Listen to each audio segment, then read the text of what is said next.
estamos mentalizando a imagem de Jesus. O Mestre, há mais de 2000 anos, nos fez o convite para segui-lo.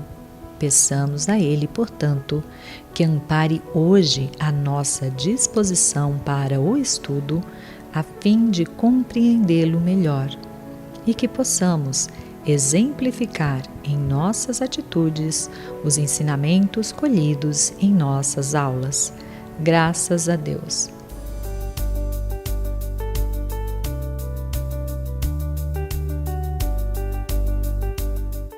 Olá, estamos novamente aqui no curso que é o Espiritismo da Federação Espírita do Estado de São Paulo. Hoje nós vamos tratar de um tema muito interessante. É a nossa quinta aula do livrinho, o Espiritismo em seu tríplice aspecto. Nós vamos procurar entender o que de fato é o Espiritismo ou a doutrina dos Espíritos. Antes, porém, vamos trabalhar um pouquinho algo que vocês já conheceram lá na segunda aula, quando nós falamos das 3 revelações. Nós aprendemos que Moisés, a primeira revelação, 12 séculos antes de Jesus, traz o senso da justiça, do monoteísmo, daquele Deus que pune, daquele Deus guerreiro. Jesus vem e nos traz uma nova visão, vem com Deus Pai, e ele traz na segunda revelação a palavra amor, que é a lei. 19 séculos depois, surge então a terceira revelação divina, que é a doutrina dos Espíritos. Lá no século XIX, trazendo a palavra-chave verdade, não é? E o conceito de Deus é a inteligência suprema do universo. Se nós estamos com uma terceira revelação que trabalha como uma doutrina que traz o sentido da verdade, que é algo que a filosofia busca o tempo todo, nós vamos buscar entender qual é, então, esse aspecto da doutrina. Vamos iniciar quando ela surgiu, 18 de abril de 1857. Allan Kardec publica o Livro dos Espíritos. Na época da primeira edição, 501 perguntas somente.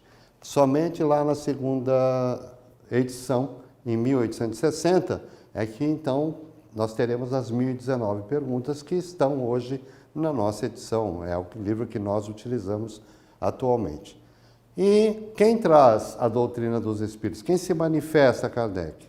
O Espírito coordenador, que está por trás de toda a estrutura da doutrina espírita, que é o Espírito Verdade.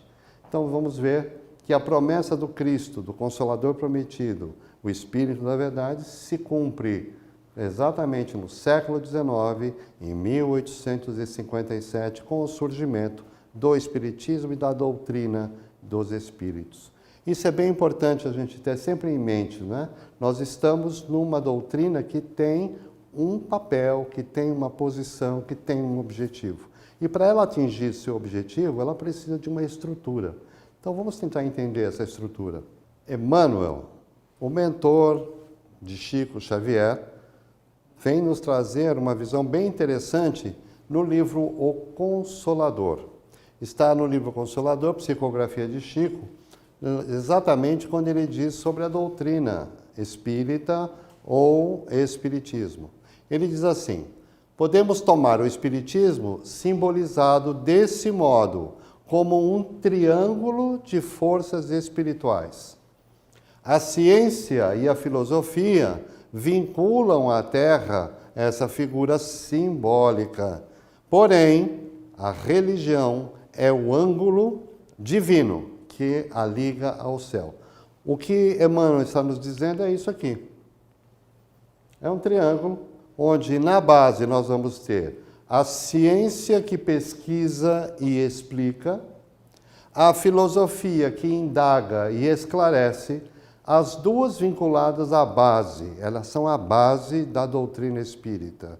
E, se unindo, vão levar então para a religião, que é o que aprimora e sublima o homem.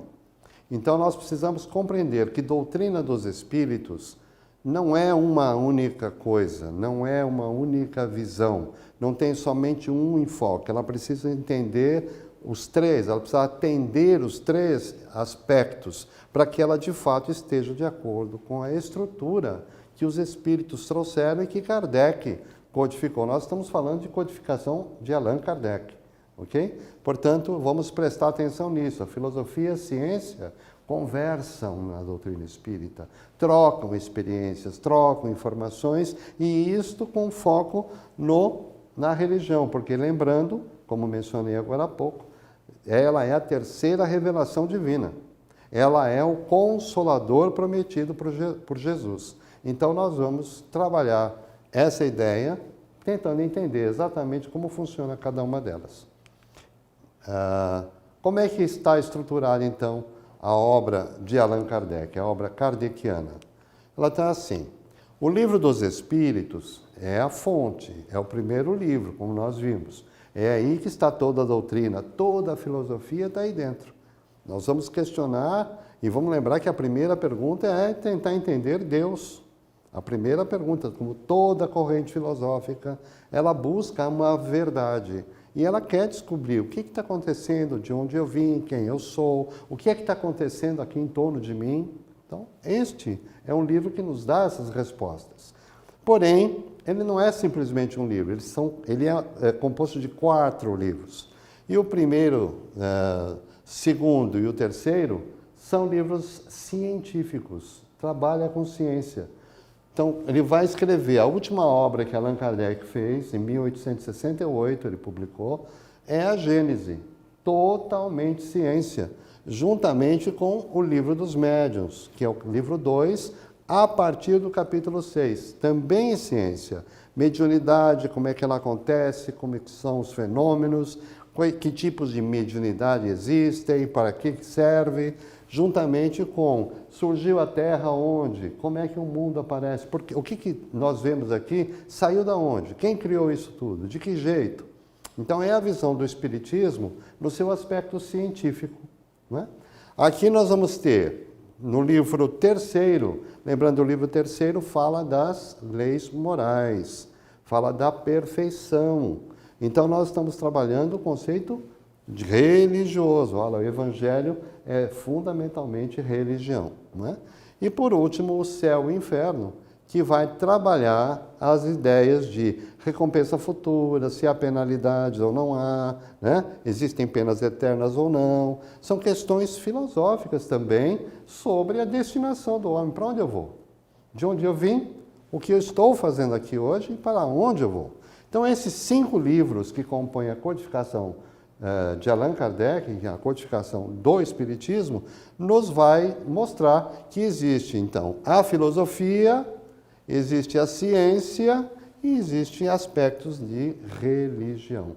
Por isso que nós dizemos que o Espiritismo tem um tríplice aspecto, que é filosofia, ciência e religião, conforme Emmanuel coloca nesse triângulo, né, que ele mencionou. Mas vamos pegar uma fala do próprio Allan Kardec, que está nesse livro aqui, ó, o que é o Espiritismo. Note, não é o nosso livro do curso. O nosso livro do curso é homônimo, tem o mesmo nome que ele. Mas este livro foi escrito por Allan Kardec, né? O que é o Espiritismo. No capítulo 1 tem uma pequena conferência espírita de onde retiramos estas falas de Kardec. Olha, o Espiritismo é, ao mesmo tempo, uma ciência de observação e uma doutrina filosófica. Não é uma coisa antes nem uma outra coisa depois, uma maior e outra menor. Não. Como Emmanuel coloca, está na mesma fase, na mesma base, e elas conversam ao mesmo tempo. Como ciência prática, ele consiste nas relações que podem estabelecer com os espíritos, ou seja, como é que nós fazemos essa comunicação com os espíritos? Isso é fenômeno, isso é ciência prática. E, da mesma forma, como na filosofia, ele compreende todas as consequências morais. Se tem uma relação com espíritos, através de um fenômeno mediúnico, quais são os impactos disso? Quais são as consequências morais disso? Aí estamos falando no campo da filosofia. Complementando, ele diz: o Espiritismo é uma ciência que trata da natureza da origem e da destinação dos espíritos. Que espíritos? Nós. Não é? Vamos lembrar que todos nós somos espíritos. Nós estamos encarnados. Há espíritos desencarnados, mas nós estamos aqui também incluídos, né? A nossa origem, a natureza e a nossa destinação como espíritos e suas relações com o mundo corporal. Lembrando que nós sabemos que os espíritos interferem mais em nossas vidas do que nós imaginamos, né? Então, conforme Allan Kardec nos diz, referendando novamente ciência, filosofia e religião. Muito bem, vamos detalhar então esse triângulo que o Emmanuel nos trouxe, começando pela filosofia, que indaga e esclarece.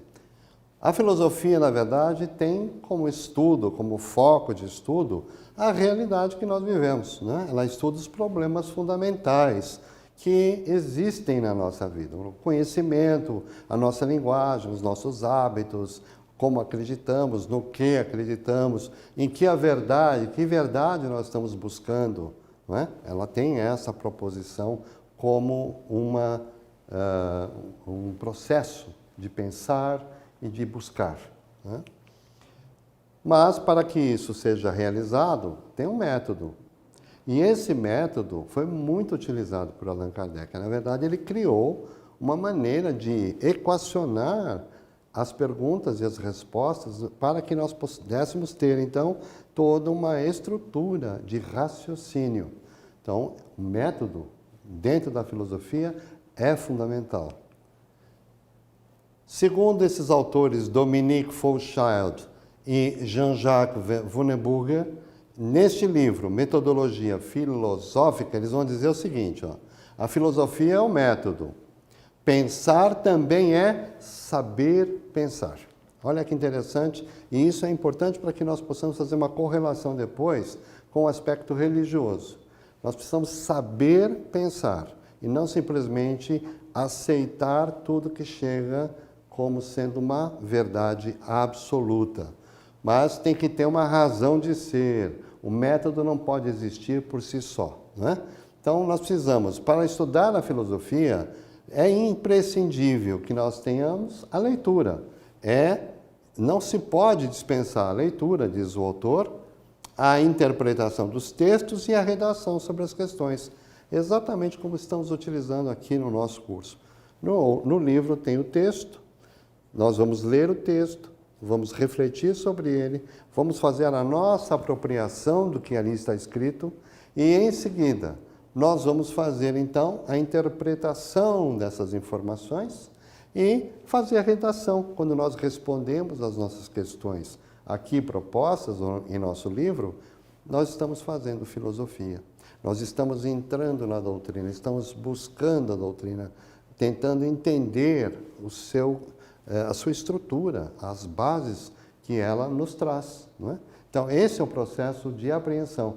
Veja, não é apenas um processo mecânico, ir a um centro espírita ou fazer alguma coisa relacionada à doutrina para dizermos que somos espíritas. Não, precisamos estudar, interpretar e, ao mesmo tempo, fazer, então, a nossa produção pessoal, demonstrando a nossa apreensão. Se formos observar claramente, toda essa metodologia remonta à Grécia Antiga. Vamos lembrar que Sócrates ensinava através de perguntas. Nós vamos ver que Platão também se utilizava em toda a sua escrita de perguntas e respostas, como o nosso Livro dos Espíritos, 1019 perguntas com respostas. Portanto, a doutrina espírita tem toda esta base filosófica e estes espíritos estão, inclusive, no próprio conjunto de espíritos que trabalham e trabalharam com o Espírito Verdade na codificação da doutrina, não é? Vamos lembrar que o diálogo é uma maneira, é em sintonia com a razão, para levar o interlocutor ao encontro de sua alma. É esse o objetivo, nós nos conhecermos. Vamos lembrar Sócrates repetindo aquela frase lá que ele lia muito, que ele falava muito, que é, conhece-te a ti mesmo. né? Fazer um encontro com a própria alma. E esses diálogos nos ajudam, porque estão em sintonia com a razão. A filosofia tem que estar muito atrelada com a forma de pensar, com a maneira de pensar e com a razão, né? Senão, nós caímos para uma outra corrente que não é exatamente essa que nós estamos tratando. Onde está, portanto, a força do Espiritismo, segundo Kardec? Lá no Livro dos Espíritos, nas conclusões, ele vai dizer: a força está na filosofia, não é no fenômeno. Não é no fenômeno. Muita gente vai seduzida pelo fenômeno, mas não é essa a força do Espiritismo, porque o fenômeno se manifesta em vários lugares, por várias pessoas. Nós estamos preocupados aqui em ver a força do Espiritismo. É na sua filosofia, por quê? Porque ela se dirige à nossa razão. Nós compreendemos, nós nos apropriamos e com esse encontro com a nossa própria alma, nós podemos crescer. E este é o grande objetivo. Razão e bom senso. Por isso, de novo, não podemos aceitar qualquer coisa só porque veio dos Espíritos. Vamos tomar cuidado. Voltando no triângulo, vamos pegar agora a ciência. A ciência pesquisa e explica. E você pode fazer essa pergunta aqui que muita gente faz. Mas por que as ciências oficiais, essas que nós conhecemos, não comprovam a existência do espírito? É uma pergunta boa.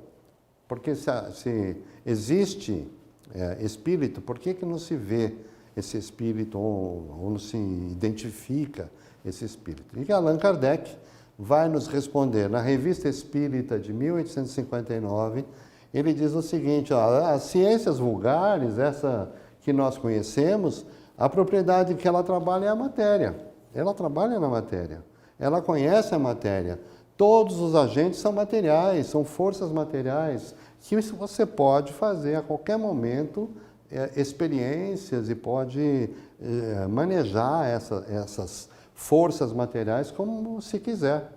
Já o Espiritismo lida com o quê? Com as forças espirituais.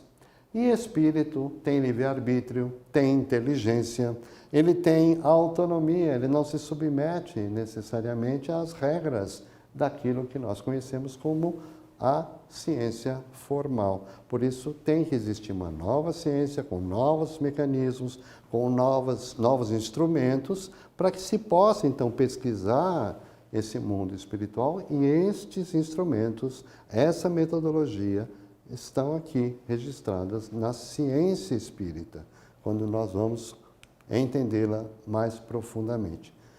Espiritismo e ciência, portanto, tem muito a ver, por várias razões.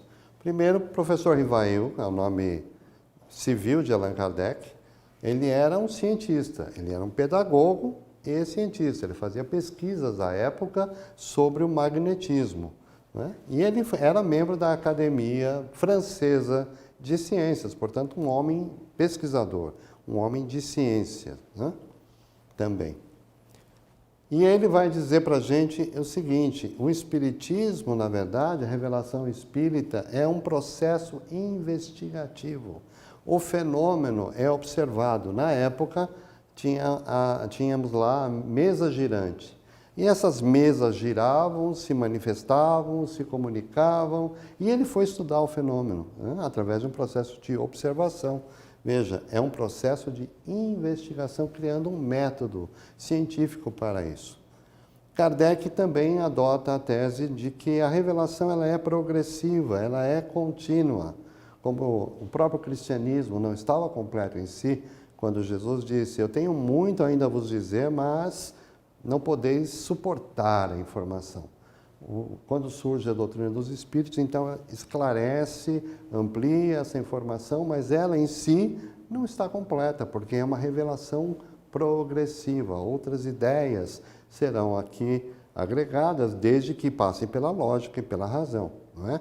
Não vamos colocar qualquer coisa dizendo é do Espiritismo, mas não faz menor sentido com a sua base científica, filosófica ou religiosa. Aliás, isso é uma advertência importante para todos nós, né? Olharmos a doutrina com critério, para a gente não fazer nenhuma deformação da sua estrutura, achando que está aí contribuindo, não é? E por último, a ciência espírita veio mostrar o quê? A realidade da existência de um mundo espiritual, a existência e natureza desse mundo espiritual, de onde a gente veio e para onde nós iremos, não é? E como é que este mundo se interrelaciona com o mundo corpóreo. Portanto, espiritismo e ciência dentro da análise, obviamente, do mundo espiritual. A ciência espírita estuda o fenômeno espírita, né? Aqui na introdução do Livro dos Espíritos, item 17, Kardec vai dizer o seguinte: a ciência espírita compreende duas partes. Uma delas é experimental, como acabamos de dizer, observa o fenômeno, observa a comunicação psicografia, comunicação psicofonia, a vidência e outras tantos fenômenos que acontecem. São manifestações, não é? E só que analisa do aspecto também filosófico, porque essas manifestações têm uma inteligência. Toda manifestação inteligente tem uma causa inteligente. Portanto, vamos entender essa causa, verificar a sua condição, o que quer comunicar, o que está comunicando, se faz sentido ou não, passa pela lógica, pela razão.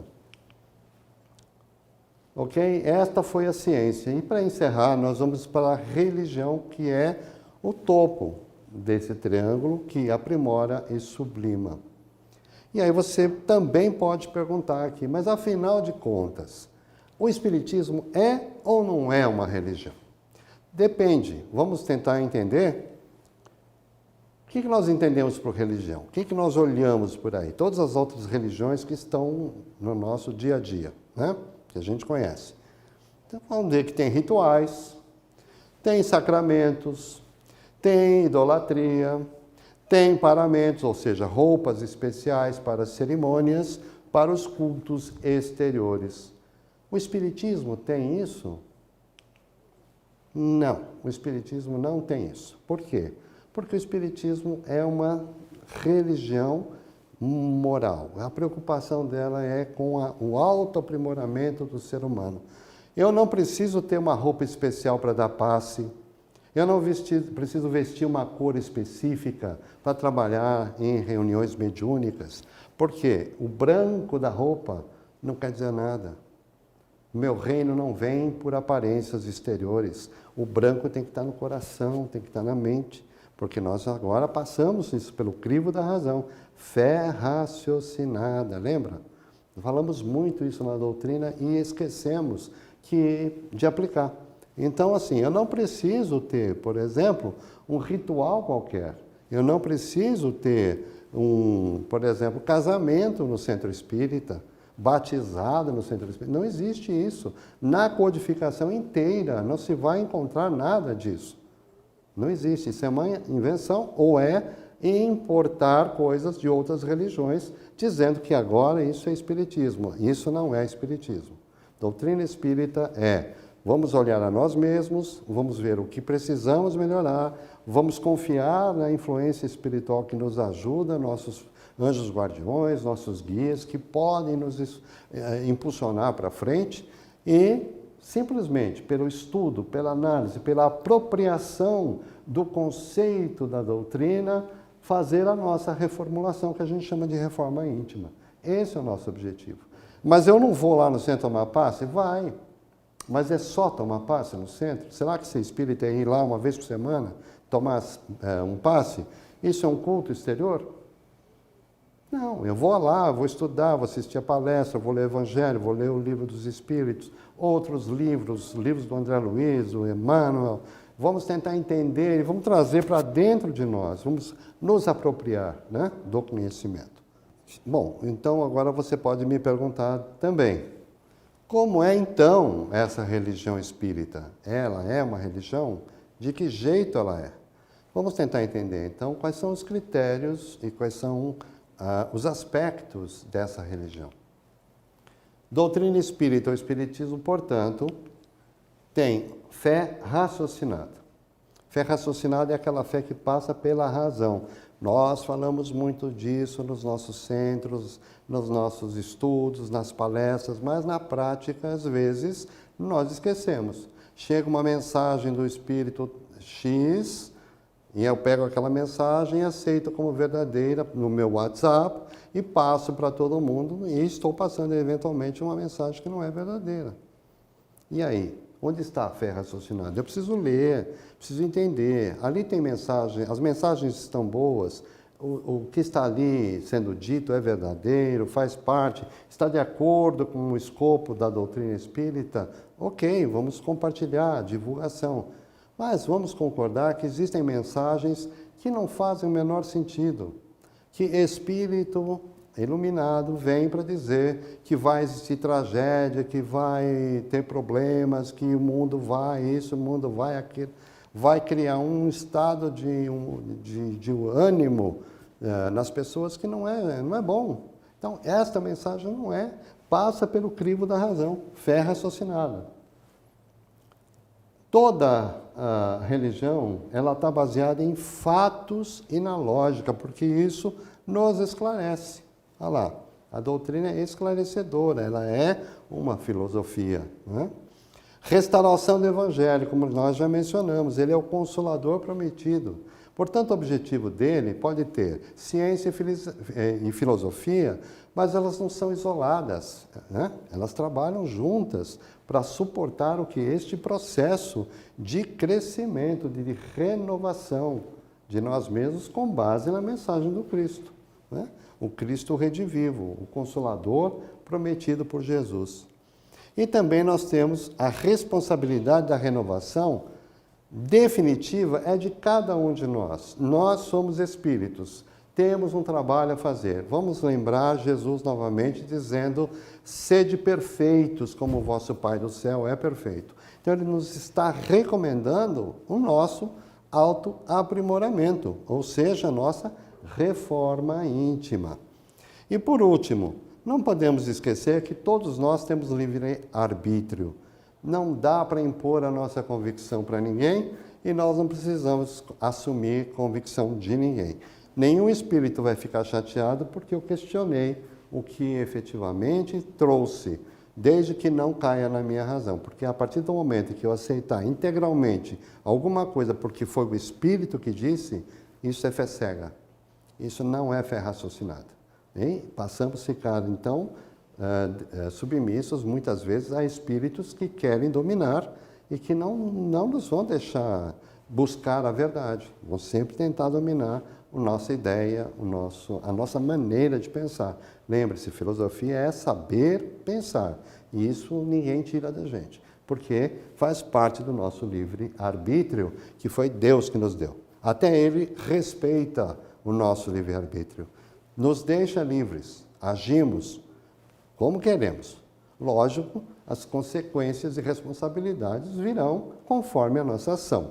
Mas ninguém nos impede de fazer o bem ou o mal. Depende da nossa própria vontade e da nossa liberdade. Certo? Essa é a religião espírita. Essa é a religião dos espíritos. Espero que tenha sido esclarecedor para vocês.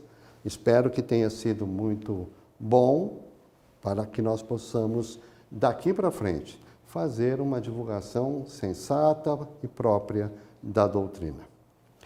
Vamos sempre lembrar que nós temos o exercício do nosso livrinho, que é para nós podermos fazer a apreensão, né? Nossa filosofia pessoal. Fixação de aprendizagem, pergunta 1, onde encontrar as raízes da filosofia espírita? A pergunta 2, quais são as partes da ciência espírita? E a 3, como se caracteriza a fé na religião espírita? Razão. Aqui nós temos a bibliografia que está no livro de vocês para a consulta.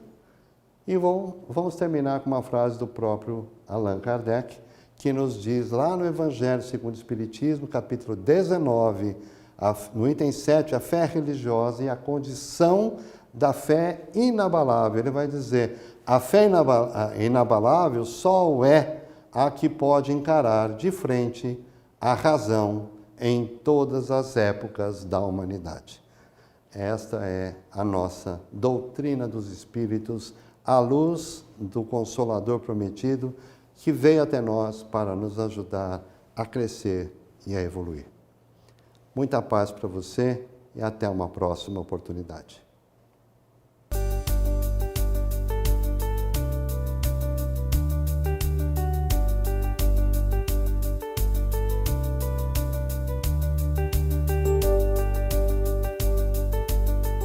Olá, dando continuidade na nossa quinta aula, parte B, a parábola dos trabalhadores da última hora. Iremos narrar a parábola, conceituar parábola, contextualizar e também analisar os elementos contidos nessa parábola, interpretá-la e entender o convite de Jesus com essa parábola. Lembrando que na época de Jesus, a jornada de trabalho iniciava-se às 6 horas da manhã e encerrava-se às 18 horas da tarde. E Jesus inicia essa narrativa nos dizendo que o reino dos céus é semelhante a um dono de uma vinha que saiu em busca de assalariar, contratar trabalhadores para realizar uma tarefa que ele não conseguiria realizar sozinho. Então ele encontra esses trabalhadores, combina o valor, que seria um denário, e os encaminha para a tarefa, para iniciar essa tarefa. E o tempo vai correndo, o dia vai correndo, e ele percebe que tem poucos trabalhadores e volta, por volta das 9 da manhã, para contratar mais trabalhadores para a colheita. E faz o mesmo feito e os encaminha novamente. Mas no decorrer dessa jornada, percebe que ainda falta trabalhadores. Volta novamente ao meio-dia e contrata mais trabalhadores e os encaminha novamente. E o tempo vai correndo e o trabalho, a tarefa ainda não cessando, ele volta por volta das 14 horas para contratar novos trabalhadores. Esse período era das 14 às 15 horas. E continua a tarefa. Mas, por volta das 17 horas, ele volta até o local e percebe que ainda tem alguns trabalhadores que não foram contratados por ninguém. E faz a pergunta para eles, dizendo, por que até agora vocês não foram contratados? E eles alegam dizendo que não houve ninguém que passasse ali e desse essa oportunidade.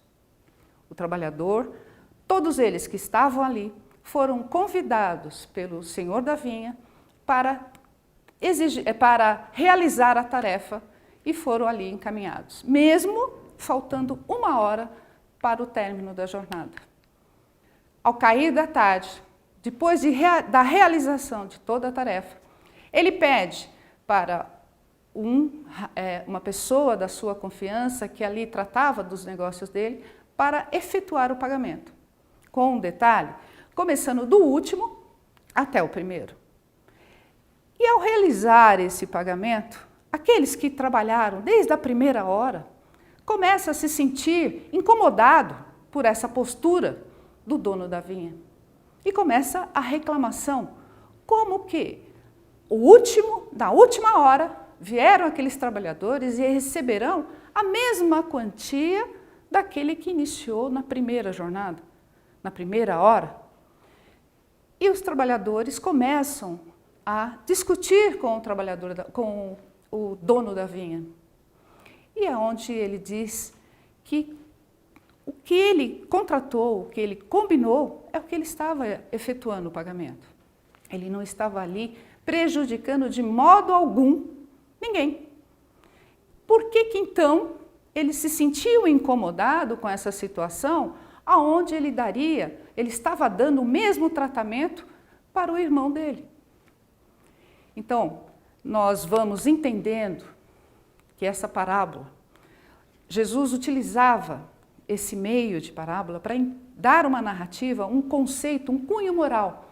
Então, trazia para todos nós os ensinamentos de Jesus, buscando desde a sua época, e isso foi propagando até os dias de hoje.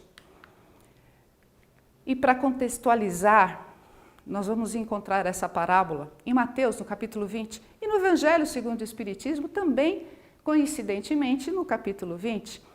E aonde o Pedro ali perguntava para Jesus qual seria a recompensa de um apóstolo para largar tudo da sua vida material, dos seus familiares, para seguir Jesus. Qual seria essa recompensa?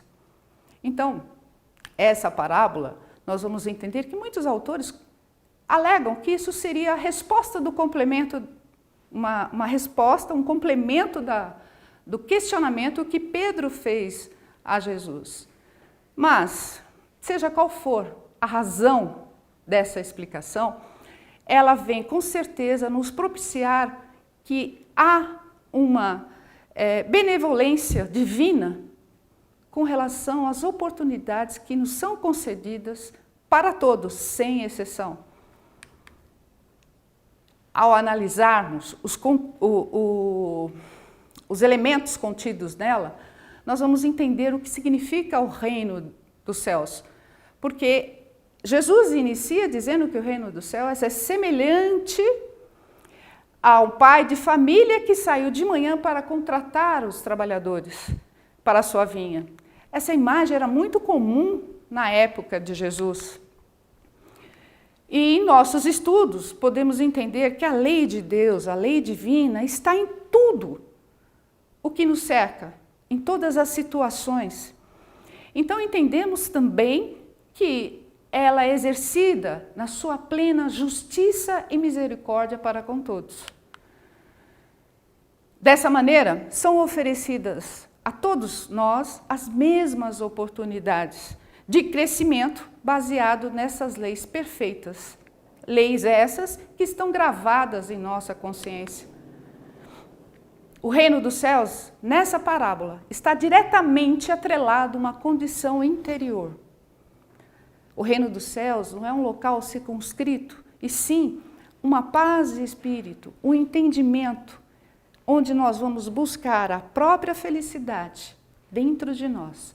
Isso pautado na busca do caminho do bem, nas leis divinas, respeitando e obedecendo essas leis, os desígnios de Deus.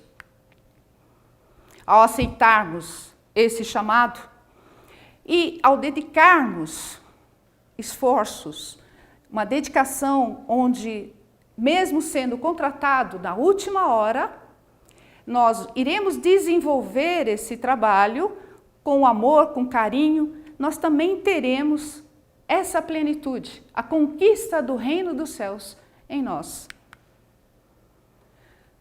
Quando falamos na parábola do pai de família, essa figura, essa postura ativa do responsável pela vinha, que ali oferece a todos que estão com ele o trabalho, a oportunidade de ganho, a subsistência e também com uma boa administração de toda a sua vinha, cuidando tanto para os seus como todos aqueles que ele o contratou.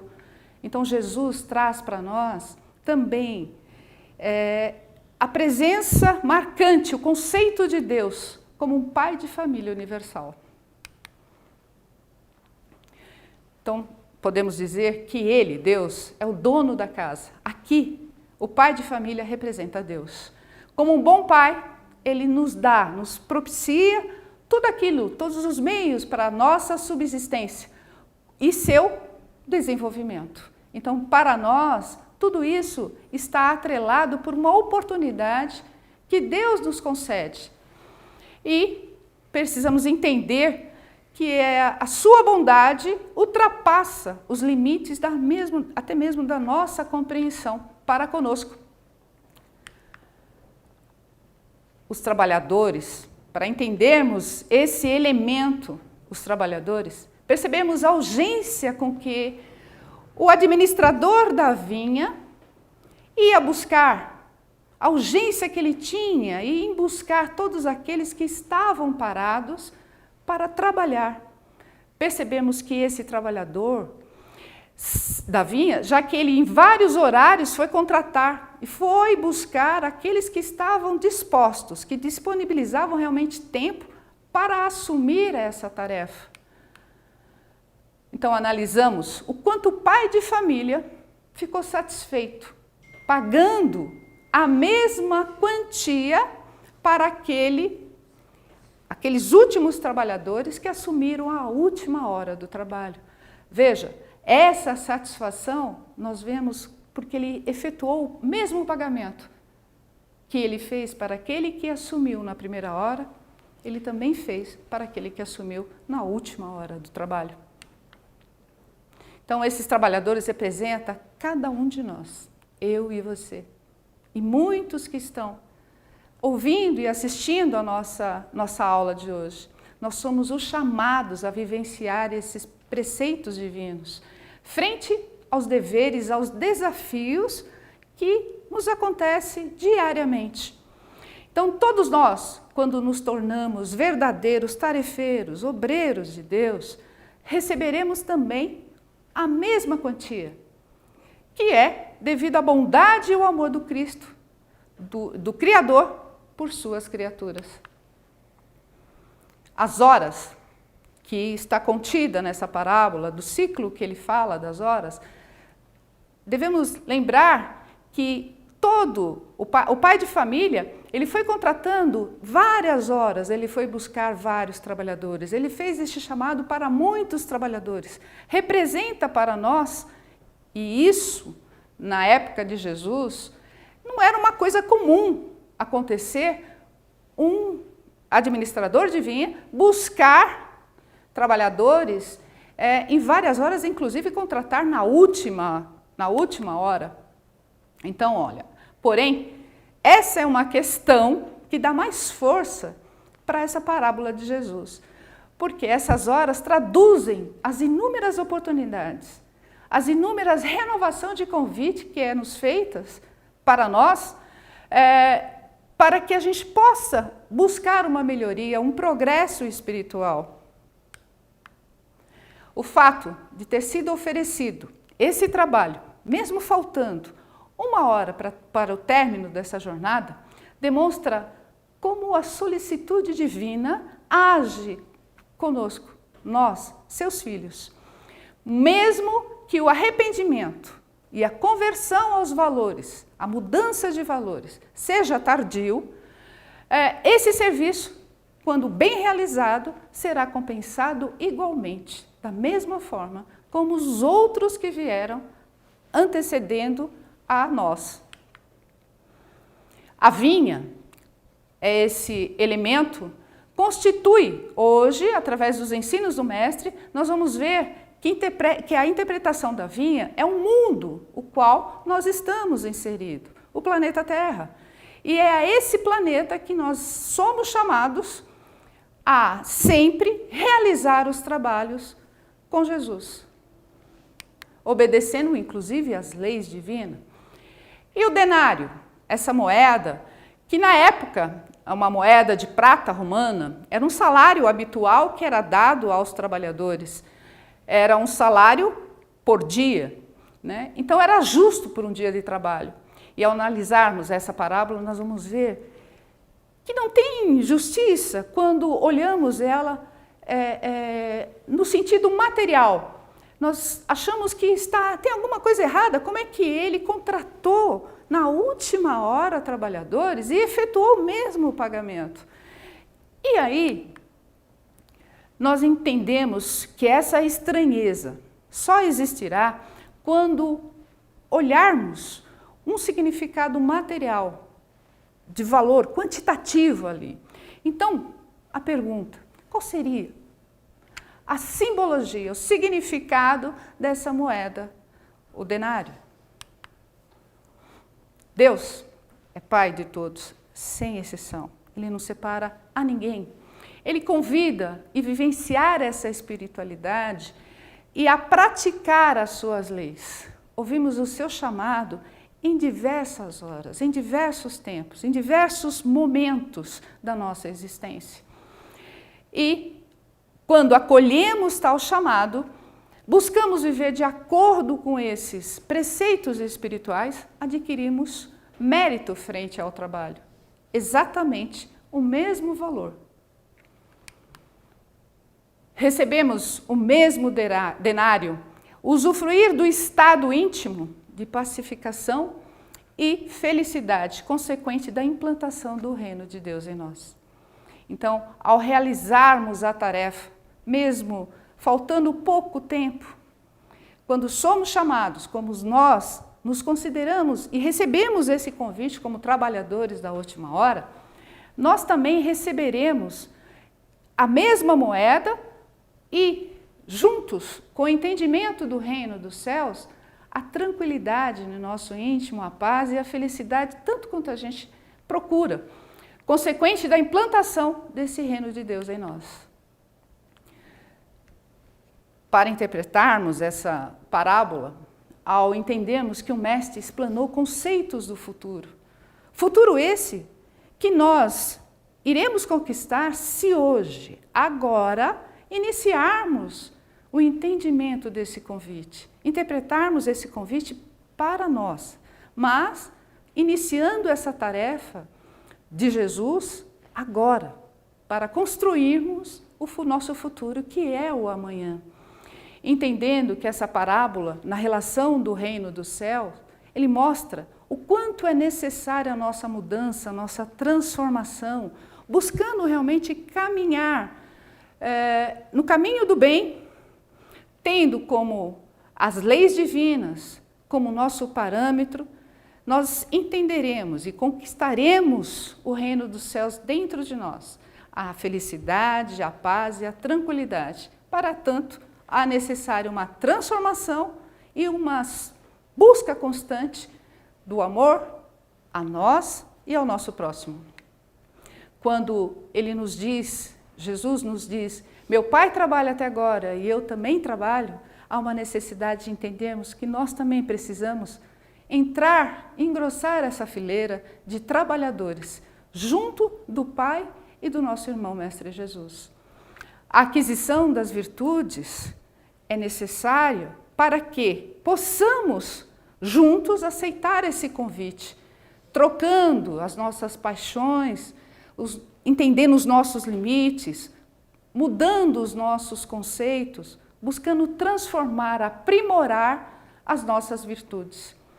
Os intempéries, lógico, nós encontraremos inúmeros obstáculos na nossa caminhada, mas se tivermos boa vontade, se entendermos que o dia de amanhã será muito melhor que hoje, confiando na espiritualidade, tendo a fé, a confiança, a esperança, nós realmente conseguiremos ultrapassar qualquer obstáculo que porventura possa estar atrapalhando a nossa caminhada. Assim, os últimos serão os primeiros e os primeiros serão os últimos. Lógico, precisamos entender que os primeiros que vieram, que nos antecederam, o trabalho realizado tem um valor imenso, mas o nosso trabalho, mesmo estando agora sendo realizado, sendo entendido, compreendido, mesmo assim, ele terá o mesmo valor que aqueles que vieram na frente e realizaram a sua tarefa. Nós também iremos completar, mas para tanto há uma necessidade de termos boa vontade, de termos a compreensão que Jesus está conosco e nós teremos realmente a coragem e a confiança de dar continuidade a esse trabalho de Jesus. E ao examinarmos o Livro dos Espíritos, notaremos que Allan Kardec indaga, questiona aos espíritos o trabalho, na questão 675. O trabalho só deve entender as ocupações materiais? E a resposta foi não. O espírito trabalha, assim como o corpo. Então, na espiritualidade também trabalharemos. Nosso espírito requer sempre uma evolução. E esse progresso, ele virá com a nossa boa vontade e também, se nós não lutarmos para buscar realmente essa compreensão, a necessidade de nos melhorarmos, essa transformação, haverá a necessidade de buscar rapidamente essa compreensão. Porque hoje nós somos considerados, todos nós, considerados trabalhadores da última hora. E precisamos rapidamente entender o convite do trabalhador, aquele trabalhador da última hora, o convite que foi feito pelo Senhor da vinha, que é Deus. O convite do Senhor é feito a todo momento, ao trabalho para todos, sem exceção. Alguns, ao receber esse convite, aproveitaram a oportunidade. Outros, porém, esquivaram do serviço, protelaram esse convite. Embora de forma tardia, o convite está sendo renovado para todos nós. Chegado o momento de professar a nossa fé. Será que hoje nós estamos aptos para trabalharmos ser considerados os trabalhadores da última hora? Aqui fica uma fixação de aprendizagem. As perguntas, caso haja dúvidas com relação às respostas, poderão recapitular a aula para ter uma maior compreensão. Aqui também ficam os livros que foram retirados a nossa aula de hoje e também serve como fonte para futuros estudos seu. Lembrando que Deus, dentro da sua misericórdia e amor, nos assiste sempre e nos concede inúmeras oportunidades. O estudo é uma delas. Persevere e nos encontramos numa próxima aula. Até lá!